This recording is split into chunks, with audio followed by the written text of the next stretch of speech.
గోల్కొండ కోటలో నిర్వహించిన state of the art light and sound show అదిరిపోయింది. ఈ ఈవెంట్కు చీఫ్ గెస్ట్లుగా మెగాస్టార్ చిరంజీవి, రాజ్యసభ సభ్యులు విజయేంద్ర ప్రసాద్, కేంద్ర మంత్రి కిషన్ రెడ్డి హాజరయ్యారు. గోల్కొండ కోట గొప్పతనాన్ని లైజర్ షో ద్వారా వివరించారు.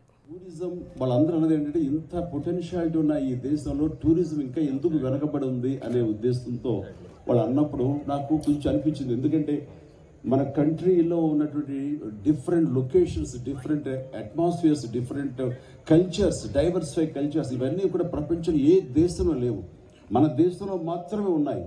అది ఒక పక్కన చూస్తుంటే కనుక హిమాలయాలు, మంచు పర్వతాలు, మరో పక్కన చూస్తే థార్ డెజర్ట్, మరో పక్కన చూస్తే నిత్యంగా వర్షం కురిసే అత్యధిక వర్షం కురిసే చెరపుంజి, దట్టమైన అడవులు, అడవి సంపద, అడవి జంతువులు అండ్ సుదీర్ఘమైనటువంటి మూడు పక్కల మన పెనున్సులాలో భారతదేశంలో మూడు పక్కల సముద్ర తీరం అండ్ గుళ్ళు, అలాగే హెల్త్ సంబంధించినటువంటిది హెల్త్ హబ్గా ఈరోజు ఎంత రూపాంతరం చెందింది. ఇన్ని ఉండి కూడా మనం ఎందుకు ఎక్కువ అత్యధికంగా అట్రాక్ట్ చేసుకోలేకపోతున్నాం, ఇన్బౌండ్ టూరిస్టులు ఎందుకు అట్రాక్ట్ చేసుకోలేకపోతున్నాం అనే దాని మీద ఎప్పుడు నాకు బాధగా అనిపించింది. 1.3% మాత్రమే మన షేర్ ప్రపంచం టూరిజంలో, అంటే చాలా చాలా తక్కువ.